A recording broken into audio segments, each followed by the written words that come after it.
The rain had been falling since dusk, turning the grocery store parking lot into a mirror of fractured headlights and blurred neon signs. Marcus Webb pulled his jacket tighter and loaded the last paper bag into his aging Ford, already calculating the math in his head. $43 left until Friday. 2 mouths to feed. One overdue electric bill sitting like a stone on the kitchen counter. If you believe in kindness, second chances, and the power of small moments to change lives, please like, comment, share, and subscribe to Kindness True Stories. Also, tell us in the comments where in the world are you watching from. He was tired the way only single fathers understand tired, the kind that lives in your bones and never fully leaves. He was about to shut the trunk when he heard it, a small, sharp sound cutting through the drumming rain. He turned, standing between 2 parked cars, soaked through her yellow raincoat. It was a little girl, maybe 6 years old, clutching a stuffed rabbit with both hands, her eyes wide and terrified. Marcus crossed the lot without thinking. Hey, it's okay, he said, crouching down to her level. Are you lost, sweetheart? Where's your mum?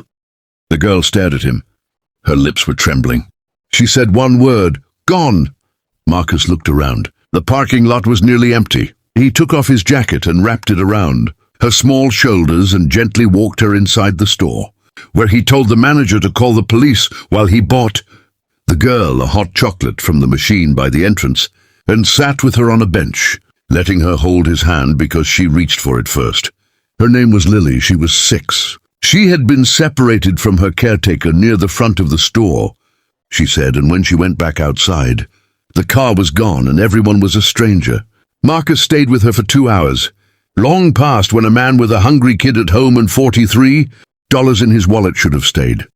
He called his neighbor Mrs. Chen to stay with his own daughter Sophie while he waited. He told Lily jokes about frogs. He let her name his car keys with her stuffed rabbit. The police arrived, took a report, and when no guardian had shown up after another hour, a young officer took Marcus's number and said someone would be in touch. He drove home in the rain, feeling the hollow, helpless ache of not knowing if that little girl was safe. He was standing in his kitchen reheating leftover soup when the knock came at his door.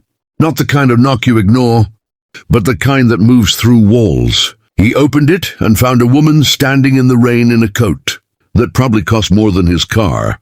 2 large men flanking her, a black SUV idling at the curb. She had Lily's eyes. Mr. Webb, she said, her voice controlled but barely. My name is Catherine Voss. You helped my daughter tonight. Marcus recognized the name the moment she said it.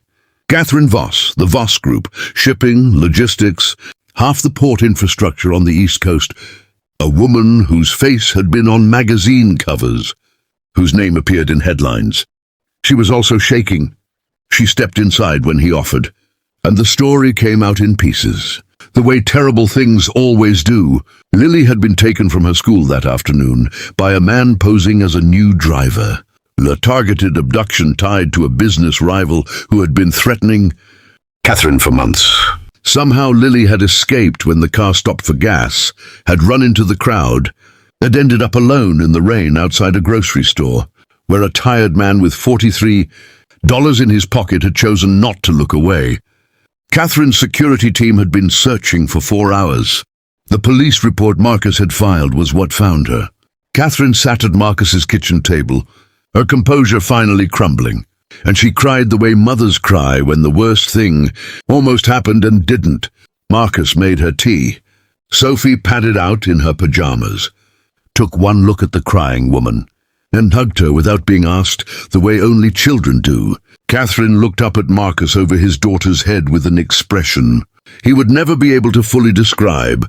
Gratitude, but larger than that, more complicated. The look of someone who had just understood something important about the world. She offered him money, of course. He declined, of course.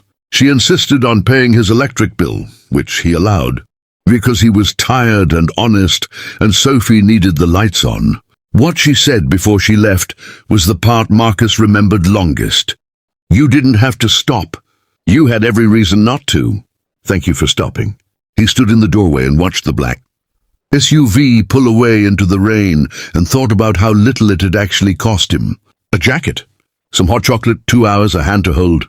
He went inside, turned off the kitchen light, and checked on Sophie, who was already asleep, still wearing a small smile. If this story reminded you that ordinary people do extraordinary things every day, please like this video, share it with someone who needs to hear it, and subscribe to our channel, Kindness True Stories, where we bring you real human moments that prove love is always the most powerful force in the room.